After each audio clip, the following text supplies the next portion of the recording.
আসসালামু আলাইকুম, স্বাগত জানাচ্ছি সকলকে আমাদের হালকেস্টানের এইচএসসি একাডেমিকের ব্যাকরণে।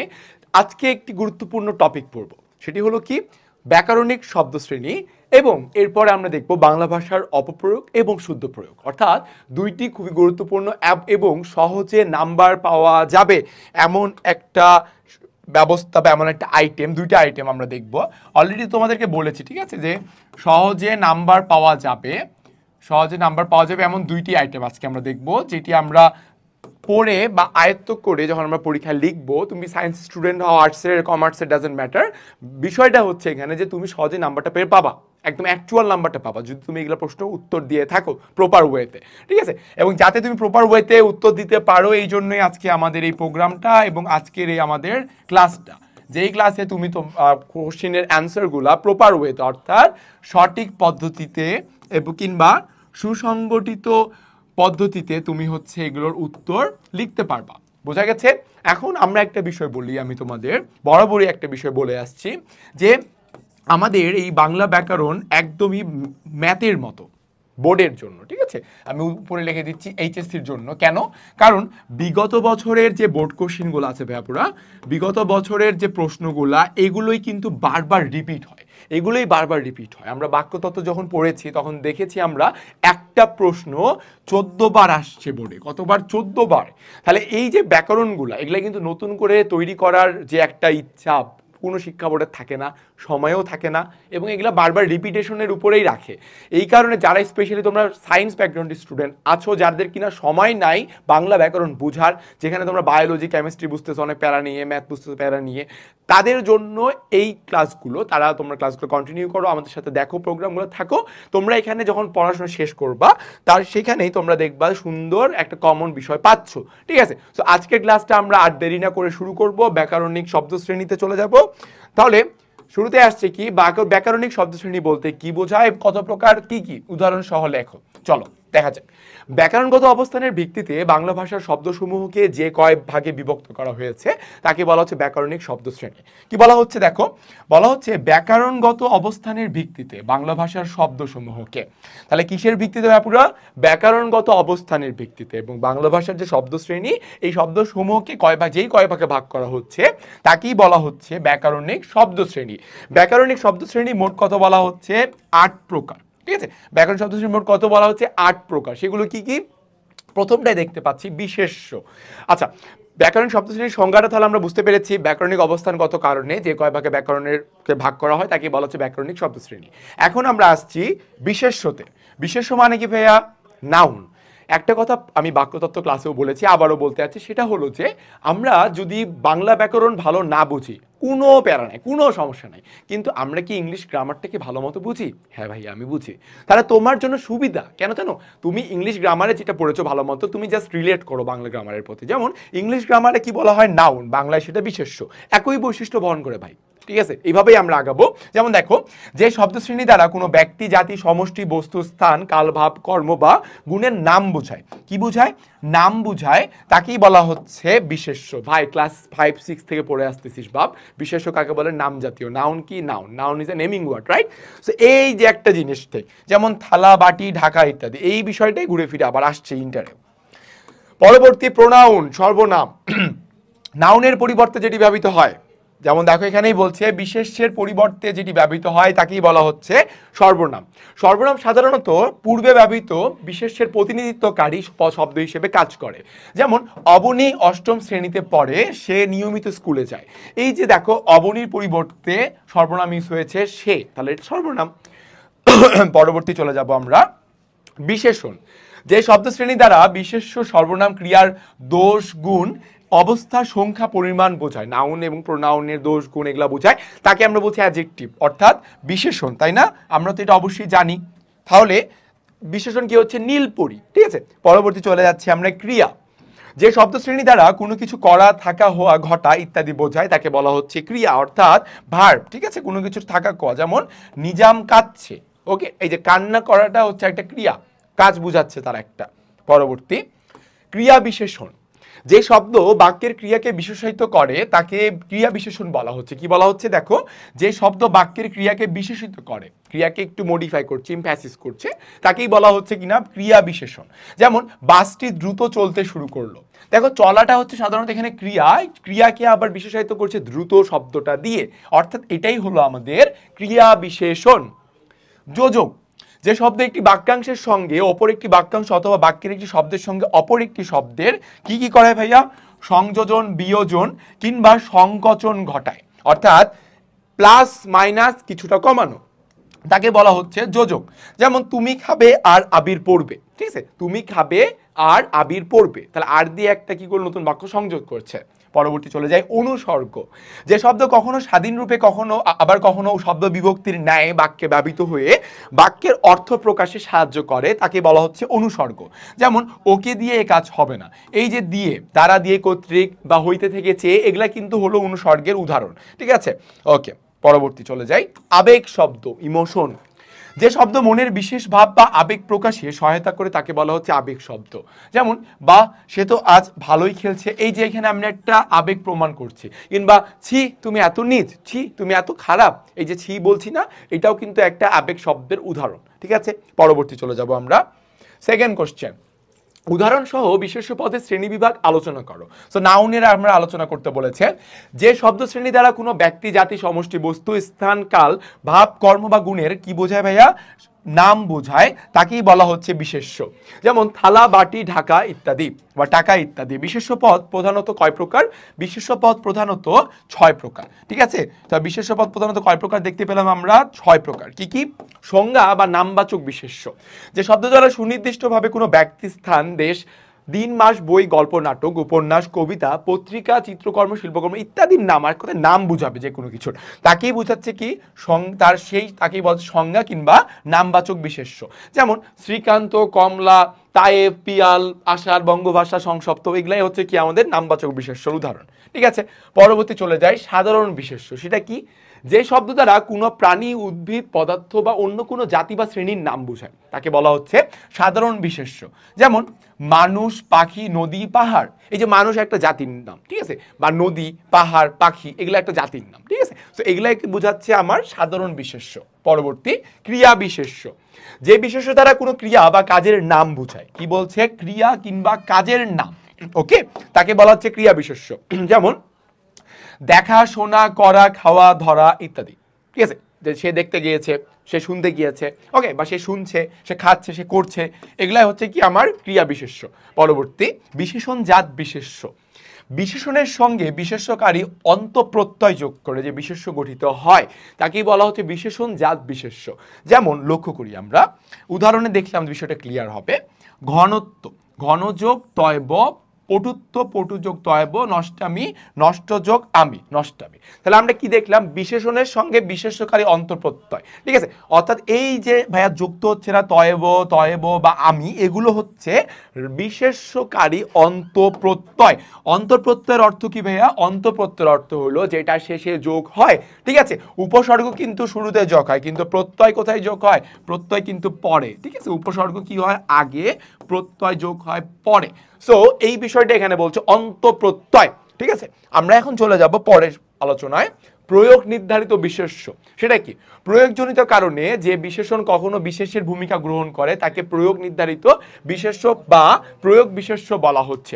সেটা কি, প্রয়োগজনিত কারণে যে বিশেষণ কখনো বিশেষের ভূমিকা পালন করে। যেমন দেখো উদাহরণে, রনি খুবই অসুস্থ, কি বলা হচ্ছে, রনি খুবই অসুস্থ, এখানে কি একটা তার অবস্থা বুঝে, তাই না, বিশেষণ। আচ্ছা, অসুস্থদের নিয়মিত সেবা করা উচিত, একই কাজটা আবার এখানে যেটা ছিল আমার বিশেষণ, আবার এখানে চলে আসলো সেটা বিশেষ্য, অর্থাৎ প্রয়োগের উপরে আমি বাক্যে একটা জিনিস যে ব্যবহার করছি, সে ব্যবহার বিধির উপর ভিত্তি করে কিন্তু আমার এটা বিশেষ্য বা বিশেষণ হিসেবে ব্যবহার হচ্ছে। অলরাইট, পরেরটা চলে যাব, অন্বয়গত বিশেষ্য, যে সংখ্যাবাচক শব্দ কিংবা বিভক্তি যুক্ত বিশেষণ কখনো কখনো বিশেষ্য শব্দ হিসেবে ব্যবহৃত হয়, তাদেরকে অন্বয়গত বিশেষ্য বলা হচ্ছে। তাহলে আমরা কি দেখছি একটা ব্যাপারে, দেখো সংখ্যাবাচক শব্দ, ঠিক আছে, বা বিভক্তি যুক্ত বিশেষণ, দুইটা জিনিস পাচ্ছি এখানে আমরা। বিভক্তিযুক্ত বিশেষণ কিংবা সংখ্যাবাচক শব্দ। তাহলে এগুলো যদি যুক্ত হয় তাহলে অন্যগত বিশেষ্য হচ্ছে। সেটা কি? আমি আপনাদের কোনো কিছুরই স্বাদ পাচে নেই, ঠিক আছে। দেখো কি বলছি, সংখ্যাবাচক একটা আমরা শব্দ দেখছি না, সংখ্যাবাচক। তাহলে আমি আপনাদের মাঝে কোনো স্বাদ পাচে নেই বা 9-6 সেই এই জিনিসটা আমার 9-6 লাগছে বা সেই 9-6 করছে। তো এই বিষয়গুলো যখন আমরা এরকম ব্যবহার করব তখন কিন্তু আমাদের অন্যগত বিশেষ্য ব্যবহার হচ্ছে বা প্রয়োগ হবে, ঠিক আছে। পরবর্তী চলে যাই আমরা। উদাহরণ সহ সর্বনাম পদের শ্রেণীবিভাগ আলোচনা করা। সর্বনাম পদে আলোচনা করবো শ্রেণীবিভাগ। দেখো কতবার বোর্ডে আসছে জিনিসটা, 1 2 3 4 4বার অলরেডি বোর্ডে এসেছে। হ্যাঁ, বিশেষ্যের পরিবর্তে যে শব্দ ব্যবহৃত হয়, কি বলছে, বিশেষ্যের পরিবর্তে যে শব্দ ব্যবহৃত হয় তাকে বলা হচ্ছে সর্বনাম। তা তো আমরা জানি। যেমন উর্মি একাদশ শ্রেণীতে পড়ে, সে নিয়মিত কলেজ যায়, তার একটি ল্যাপটপ আছে, অলরাইট। তো এখানে আমরা দেখতে পেলাম সে এবং তার, এগুলো হলো সর্বনাম। সর্বনামকে প্রধানত কি বলা হচ্ছে, 3টি মানদণ্ডে বিভক্তিতে ভাগ করা যায়। সেগুলো কি? অর্থগত, অন্বয়গত, আর একটা হচ্ছে পক্ষভেদে। লক্ষ্য করব আমরা। অর্থগতভাবে সর্বনামের শ্রেণী বিভাগ। ব্যক্তিবাচক সর্বনাম, সেগুলো কি হয় মিনিংফুলে, যে সর্বনাম বাক্যের পক্ষ কিংবা পুরুষ নির্দেশ করে। আচ্ছা, পুরুষ মানে কি ভাইয়া? পুরুষ মানে কি যে পুরুষ নারী লিঙ্গ, এটা না। পুরুষ হচ্ছে উত্তম পুরুষ, মধ্যম পুরুষ, এইগুলোকে বুঝাইছে ব্যাকরণ একটা ট্রাম, ওকে। সো তাকে ব্যক্তিবাচক সর্বনাম বলা হচ্ছে, যেমন আমি, আমার, তুমি, তোমার, সে, তোমরা, তারা ইত্যাদি। এগুলো ক্ষেত্রে যেমন আমি হইলে কি হবে? উত্তম পুরুষ, ঠিক আছে। তুমি হইলে মধ্যম পুরুষ, সেকেন্ড পারসন। আবার দেখা যাচ্ছে আত্মবাচক সর্বনাম, কর্তা নিজেই যখন কোনো কাজ করছে তাকে বলা হচ্ছে, ভাবটি জোর দিয়ে বোঝানোর জন্য সর্বনাম ব্যবহৃত হয়, তাকে আত্মবাচক। আত্ম মানেই তো বোঝা যায় নিজে, যেমন আত্মহত্যা বলে না, আত্মঘাতী গোল, যে আত্মহত্যা মানে কি নিজে নিজে কাজটা করছি এরকম। হ্যাঁ, যেমন দেখে উদাহরণে স্বয়ং, নিজে, খোঁজ, আপনি।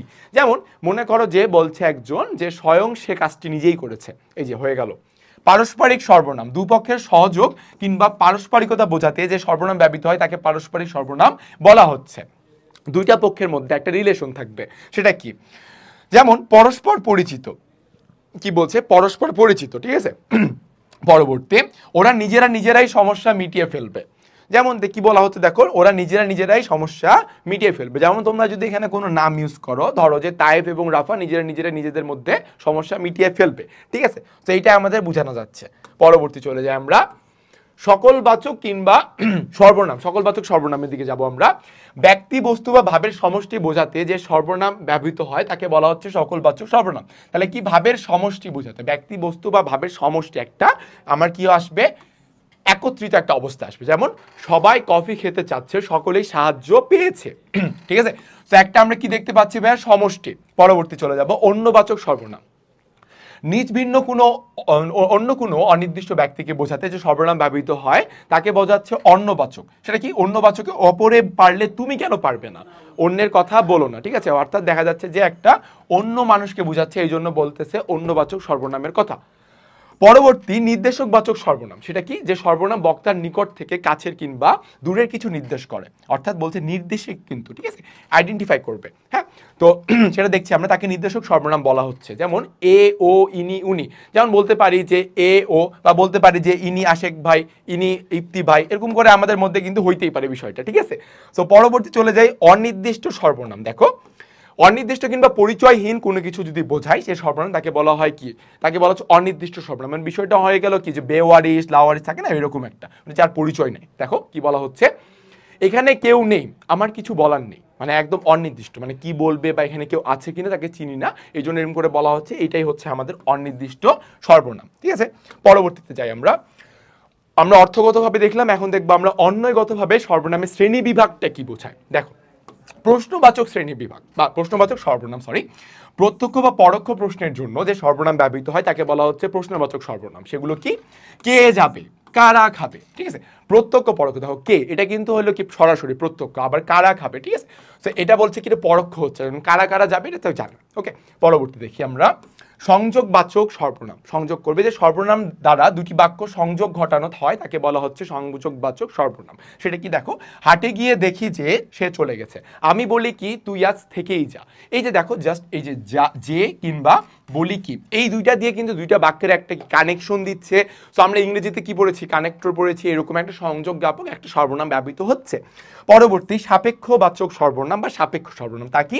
পরস্পর নির্ভরশীল যে যুগল সর্বনাম দুটি বাক্যাংশের সংযোগ ঘটায় দেখো কি বলেছে, পরস্পর নির্ভরশীল দুইটি যে যুগল সর্বনাম দুটি বাক্যাংশের সংযোগ ঘটায়, এটাই অনেকটা কানেক্টরের মতোই, তাদেরকেই বলা হচ্ছে সাপেক্ষ সর্বনাম। যেমন যত চাও তত লও, যার কাজ তারই সাজে, কাপড় চোপড়, যেমন কর্ম তেমন ফল, ঠিক আছে। তো এরকম বিষয়গুলা বা কি ইট্টিমার এলে পাচ্ছে, ইট্টিমার পাটকেটে হবে না, English and tit for tat এরকম একটা হইতো। অলরাইট, সো পরবর্তীতে পক্ষভেদে সর্বনামের শ্রেণী বিভাগে আমরা যাব। বক্তা পক্ষ, সেটা বক্তা পক্ষ, শ্রোতা আর একটা কি অন্য পক্ষ, তিন ধরনের আছে। দেখো, যে সর্বনাম দ্বারা বাক্যের বক্তা বা তার সমগোত্রীয়দের নির্দেশ করা হয়, এই শ্রেণীর অন্তর্ভুক্তকে বলা হয় বক্তা পক্ষ। যেমন আমি, আমরা, আমাকে, আমাদিগকে, আমার, আমাদের, মোর, মোরা, এরা যারা হচ্ছে বক্তা যারা কথা বলে তিনি এমন করেই বলে যে আমরা এই করবো। তেমনই ভাবে শ্রোতা পক্ষের উদাহরণগুলো আমরা চলে আসি। তুই, তুমি, তোরা, স্বাভাবিক। এখন আমি যেমন তোমাদেরকে ক্লাস নিচ্ছি, আমি কিন্তু বক্তা, তোমরা কিন্তু শ্রোতা। তাই যে দেখো তুমি শব্দটা ব্যবহার করেছি না ব্যাপারে, যে সর্বনামটা এটাই হলো শ্রোতা। দেখছো, আমরা পড়তে পড়তে কিন্তু আমরা প্রমাণটা পেয়ে গেলাম, রাইট। সো এটাই হচ্ছে প্রোডাক্টিভ একটা পড়ার উদাহরণ আমরা বলতে পারি কিন্তু, রাইট। সো অন্য পক্ষ যদি আমরা বলি, অন্য পক্ষ কি হবে, যারা আমার, তোমার আর আমার বাহিরে যারা আছে, এই যে যারা বললাম তাদেরকে বুঝাবে, যারা, তারা, এগুলাই কিন্তু হচ্ছে কি আমাদের অন্য পক্ষের সর্বনাম। নাইস, খুব সুন্দর করে কিন্তু পড়াটা হল, রাইট। পরবর্তী চলে যাই। ক্রিয়া বলতে কি বোঝো, উদাহরণস্বরূপ ক্রিয়ার শ্রেণী বিভাগ। আচ্ছা, সর্বনাম করলাম, বিশেষ্য করলাম, ক্রিয়াতে এবার আসছি। এটাও কিন্তু ম্যাক্সিমাম টাইম বোর্ডে আসছে, ঠিক আছে। যে শব্দ শ্রেণী দ্বারা কোনো কিছু করা, থাকা, হয়, ঘটা ইত্যাদি বোঝায়, তাকে বলা হচ্ছে ক্রিয়াপদ। ওকে, বাগানে ফুল ফুটেছে একটা ঘটনা বুঝাইছে। ক্রিয়ার নানা রকম শ্রেণী বিভাগ আছে, এগুলো কি কি, ভাব প্রকাশের সম্পূর্ণতা অনুসারে শ্রেণী বিভাগ। সমাপিকা, অসমাপিকা ক্রিয়া। সমাপিকা ক্রিয়া বলতে এক কথায় যদি বলি, যেটি কিনা বাক্যের ভাবের পরিসমাপ্তি ঘটায়, তাকে বলা হচ্ছে সমাপিকা ক্রিয়া। যেমন ছেলেটা বল খেলছে। আচ্ছা, এখানে যদি আমরা ছেলেটা বল পর্যন্ত থেমে যাইতাম, আমাদের মনে একটা আকাঙ্ক্ষা, ইচ্ছা জাগতো না যে আদৌ ছেলেটা কি করতেছে, বল নিয়ে কি খাইতেছে নাকি খেলতেছে নাকি বল ফাটাইতেছে, কি করতেছে ভাই, ছেলেটার বল কি হবে, ঠিক আছে। তো এখানে কি হচ্ছে যে আমরা যখন বললাম ছেলেটা খেলছে, এর অর্থ হলো আমাদের সকল ইচ্ছা, সকল আকাঙ্ক্ষা আমাদের কি হয়েছে, পূরণ হয়েছে, রাইট। সো সমাপিকা ক্রিয়া মানে হলো আপনি যখন কোনো বাক্যে ব্যবহার করবেন, এর অর্থ ওই বাক্যের ইচ্ছা আকাঙ্ক্ষা পূর্ণ হয়ে যাবে। অসমাপিকা ক্রিয়া ভাই কি, ঠিক উল্টোটা, সেটা কি, যে ক্রিয়া দ্বারা বাক্যের ভাবের পরিসমাপ্তি ঘটে না, তাকে বলা হচ্ছে অসমাপিকা ক্রিয়া। সেটা কি, বাড়ি গিয়ে শেষ। ওকে, বাড়ি গিয়ে কি ভাই, আমি ঘুমাবো না কি করব, বাড়ি গিয়ে কি করব, এই যে ভাত খাবো, এটা হলো কি আমার অসমাপিকা ক্রিয়ার উদাহরণ, ঠিক আছে। পরবর্তী চলে যাই।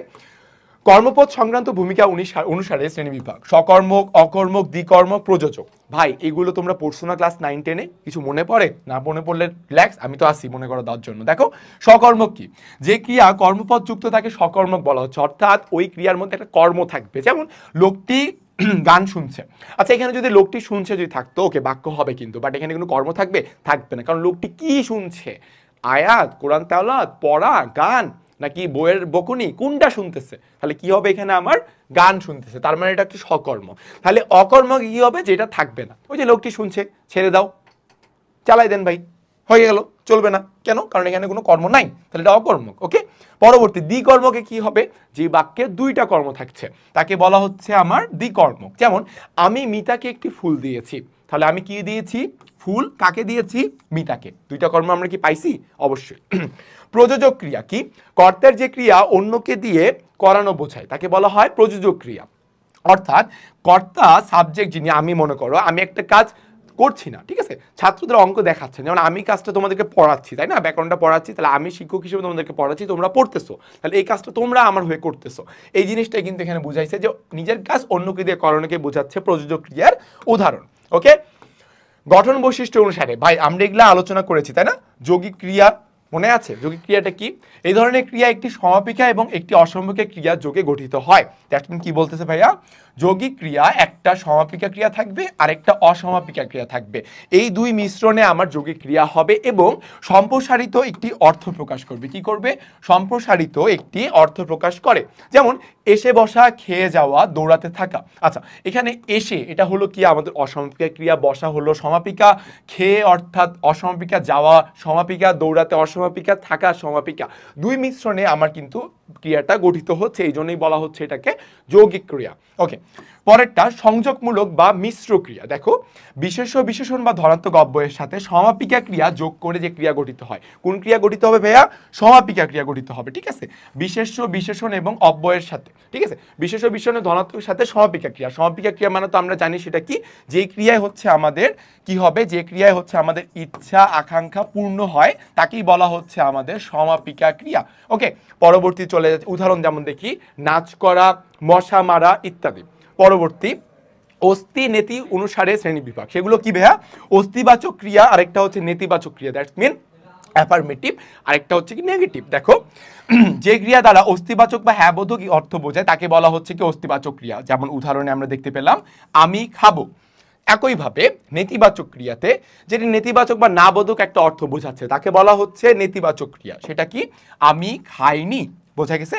ওকে, পরবর্তী চলে যাই আমরা আলোচনায়। আবেগ শব্দ কাকে বলে? উদাহরণ আবেগ শব্দ বুঝিয়ে লেখো। ওকে, সো আবেগ ইমোশন সবার তো অনেক রয়েছে, এইচএসসি 25 26 যারা শিক্ষার্থী রয়েছে প্রচুর, সবার শরীরে প্রচুর আবেগ, তাই না? ওকে, আমারও আছে, আমিও মানুষ ভাই, মানুষ মাত্রই আবেগপ্রবণ। দেখা যাক, দেখো বোর্ড কোশ্চেন এটা এসছে। তো যে শব্দ বাক্যের অন্য শব্দের সঙ্গে সম্পর্ক না রেখে স্বাধীনভাবে স্বভাবে প্রকাশ করে, ভাব প্রকাশ করে, তাকে বলা হচ্ছে কি আবেগ। দেখো বিষয়টা অনেকটা কিন্তু হিউম্যান বডির সাথে রিলেট করলেও কিন্তু চলে আসে, যে আমাদের আবেগ কিন্তু ইমোশন কারো দ্বারা কিন্তু কন্ট্রোল হয় না, ঠিক আছে? জিনিসটা বেরি হয়ে যায়, এরকম একটা অবস্থা। মন চাচ্ছে না আমরা এই কাজ করবো এই কাজ করবো, তাও হয়েই যায়। এটাই ভাই আবেগ, এটাই সায়েন্স। ওকে, দেখো যেমন একটা উদাহরণ দেখছি, আরে তুমি আবার কখন এলে। যেমন মনে করো আমার বন্ধু পিয়াল রুমে আসছে, আমি তাকে দেখবো আরে তুমি আবার কখন এলে, ঠিক আছে? এটা একটা উদাহরণ হইতেই পারে। আবার ছেলেটি কি কষ্ট, এই যে একটা দিয়ে একটা আবেগ পড়লাম, তাই না? তো এইগুলো হচ্ছে আবেগ। ওকে, পরবর্তী নিচে আবেগ শব্দের প্রকারভেদ উল্লেখ করা হলো, আমরা উল্লেখগুলো দেখি আগে। সিদ্ধান্তবাচক আবেগ শব্দ, যেসব শব্দ দ্বারা অনুমোদন, সম্মতি, সমর্থন ইত্যাদি ভাব প্রকাশ করা হয় তাকে বলা হচ্ছে সিদ্ধান্তবাচক আবেগ শব্দ। সেগুলো কি কি ভাইয়া? অনুমোদন, সম্মতি, সমর্থন ইত্যাদি ভাব প্রকাশ করা হবে, তাকে সিদ্ধান্তবাচক। যেমন উহু ওটা ধরবে না, বেশ তোমার কথাই মানলাম, ঠিক আছে? এবং আরেকটা কি, যে রিসেন্টলি খুব একটা ভাইরাল হয়েছে না, মুরব্বি মুরব্বি, এই জিনিসটা কিন্তু সিদ্ধান্তবাচক। সেম থিং, ঠিক আছে? সেম থিং ভাই, রিলেট করো ভাই, সেম থিং সেম থিং। ওকে, পরবর্তী চলে আসি আমরা প্রশংসাবাচক আবেগ শব্দ। যেমন দেখো যে শব্দ প্রশংসা বা তারিফের মনোভাব প্রকাশ করে তাকে বলা হচ্ছে প্রশংসাবাচক আবেগ শব্দ, ঠিক আছে? তাহলে দুইটা জিনিস, প্রশংসা তারিফ থাকবে। যেমন সাবাস চমৎকার রেজাল্ট করেছো, বাহ তোমার জামাটা কি সুন্দর, ঠিক আছে? এই ক্লাসটা করে যখন তোমরা ইনশাল্লাহ সব বুঝতে পারবা, নিজেদেরকে সাবাসী দিও ভাই, যাক সাবাস সাবাস তুই বুঝতে পারছিস, এরকম একটা। ওকে, বিরক্তিবাচক আবেগ শব্দ, আবার কারো যদি পছন্দ হয় বিরক্তি দিতে পারো ক্লাসটা করে, ঠিক আছে? দেখো অবজ্ঞা, ঘৃণা, বিরক্তি ইত্যাদি মনোভাব যেসব শব্দ দ্বারা প্রকাশ করা হয় তাকে বলা হচ্ছে সেই সব শব্দকে বিরক্তিবাচক। তাহলে কি কি থাকবে ভাইয়া? অবজ্ঞা, ঘৃণা এবং বিরক্তি এগুলো প্রকাশ পাবে। সেগুলো কি? যেমন ছি এমন কাজটা তুমি করতে পারলে, কি অসহ্য, আর কতক্ষণ অপেক্ষা করব, এরকম একটা অবস্থা, ঠিক আছে? পরবর্তী ভয় যন্ত্রণাবাচক আবেগ শব্দ। দেখো যেসব শব্দ দ্বারা আতঙ্ক, যন্ত্রণা, কাতরতা ইত্যাদি প্রকাশ পায় সেসব শব্দকে বলা হচ্ছে ভয় বা যন্ত্রণা। সেগুলো কি? কি যে যন্ত্রণা, ও মা কি অন্ধকার, এই যে একটা ভয় প্রকাশ পাচ্ছে না, এই ভয়টা প্রকাশের মাধ্যমে আমরা দেখতে পাচ্ছি আতঙ্ক, যন্ত্রণা বা একটা কাতরতা ইত্যাদি। এই জন্যই ভয় বা যন্ত্রণা আবেগ এটিকে বলা হচ্ছে, ঠিক আছে? পরবর্তী বিস্ময়বাচক আবেগ শব্দ। বিস্ময় কি? অবাক হওয়ার মতো না, আশ্চর্য যেগুলো হয়ে যাবে, বিস্মিত হয়ে যাবে সেগুলোই। যেমন আরে তুমি তাহলে এসেই পড়েছো, তাই ও ফিরে এসেছে। পরবর্তী আসছে করুণা, অর্থাৎ কি একটা দয়া দেখাইতে হবে, তাই না? যেমন দেখো করুণা বা সহানুভূতিমূলক, হায় হায় এখন সে যাবে কোথায়, বা আহা ছেলেটার মা বাবা কেউ নেই, একটা করুণা আসছে না, এরকম। পরবর্তী চলে আসছে আমাদের সম্বন্ধবাচক আবেগ শব্দ, সম্বন্ধ করব আমরা, ঠিক আছে? যেমন হুজুর, বা যেমন দেখো কি বলছে, সম্বোধন বা আহ্বান করার ক্ষেত্রে হে মহান তোমাকে অভিবাদন, ওরে যাসনি, এই যে দেখো হে মহান দিয়ে কি অ্যাড্রেস করছে, সম্মান সম্বোধন করছে, এই বিষয়গুলো আসছে। তোমরা ইংলিশ গ্রামারে যে অ্যাড্রেস করার বিষয়টা দেখেছো, একদম সেম ভাবেই কিন্তু চলছে, ঠিক আছে? তো পরবর্তী আমরা দেখি আলংকারিক আবেগ শব্দ। আচ্ছা আলংকারিক জিনিসটা কি ভাইয়া? অলংকার দেখছো না, অর্নামেন্টস, তার মানে কি? অর্নামেন্টসের মানে হচ্ছে যে একজন, যখন আমরা নারী বা পুরুষ এখন তো অর্নামেন্টস পরে নিজের রূপসজ্জা বাড়ানোর জন্য, তাই না? তো এই জিনিসটাই আমরা দেখতে পাচ্ছি এখানে, যে যেসব আবেগ শব্দ বাক্যের অর্থের কোনো রকম পরিবর্তন না ঘটায় কি করে, কমলতা, মাধুর্য ইত্যাদি বৈশিষ্ট্য সংশয় বা অনুরোধ, মিনতি ইত্যাদি মনোভাব প্রকাশের জন্য অলংকার হিসেবে ব্যবহৃত হয়। অর্থাৎ বাক্যটার যে অর্থটা বাক্যটাকে আরো অর্থপূর্ণ করা হচ্ছে, ঠিক আছে? কিংবা বাক্যটার অর্থকে আরো সম্প্রসারিত করতেছে, ঠিক আছে, এই ক্ষেত্রে যে বিষয়টা বা যেই শব্দগুলা ব্যবহৃত করা হয় সেগুলো কি বলা হচ্ছে সম্প্রসারিত শব্দ। আচ্ছা, আমি হাসছি কেন জানো? তার কারণ হচ্ছে যে আলংকারিক বিষয়টা আসছে না, যখন বললাম যে পুরুষরা আজকাল অর্নামেন্টস ব্যবহার করছে, তো এই বিষয়টা একটু হাসি আসছে, কিন্তু কি করবা, 2024 নতুন বাংলাদেশ হইতেই পারে ভাই, স্বাধীনতা সবারই আছে। Okay fine. তো দেখো অলংকারিক শব্দ কিভাবে আসছে, যেমন উদাহরণে আমরা চলে আসি, মাগোমা এমন রসিকতাও কেউ করে, ধুর পাগল এসব নিয়ে অত ভাবতে নেই। এই যে দেখো মাগো মা একটা শব্দ অ্যাড করেছে, যদি আমরা শুধু বলতাম এমন রসিকতাও কেউ করে, নর্মাল হতো না? বাট এখানে যদি আমরা একটা মশলা অ্যাড করেছি, স্পাইসি অ্যাড করেছি, কি মাগো মা, ঠিক আছে, একটা এক্সপ্রেশন আলাদা দিচ্ছে, বা দূর পাগল এসব নিয়ে অত ভাবতে নেই। অবশ্য তোমরা আশা করি প্রিয়জনের কাছে এই কথাটা শুনছো, দূর পাগল এসব নিয়ে ভাবতে নেই এটা। সো আমাদের ব্যাকরণিক শব্দ শ্রেণী নিয়ে আলোচনা কিন্তু এখন এই পর্যন্তই ছিল। আলোচনাটা দীর্ঘ, কারণ কি জানো, অবশ্যই এটা একটা ইম্পর্টেন্ট টপিক, ঠিক আছে, এবং এই টপিকটা কিন্তু হেলায় ফেলায় দেওয়ার মতো টপিক না ভাইয়াপুরা। তোমরা যদি এই টপিকটা ভালো মতো পড়ো তাহলে তোমাদের এইচএসসিতে অবশ্যই বোর্ড পরীক্ষায় ভালো করবা, এবং বোর্ড পরীক্ষায় অবশ্যই তোমাদের তো লিখিয়ে দিয়েছি, একটু আগে আবারও লিখে দিই, প্রিভিয়াস ইয়ারের question is so much important, so much, অনেক অনেক গুরুত্বপূর্ণ। হ্যাঁ, এই কোশ্চেনগুলা যখন তোমরা পড়বা, ভালো মতো প্র্যাকটিস করবা, ব্যাকরণিক শব্দ শ্রেণী থেকে তোমরা একটা ভালো উত্তর দিতে পারবা।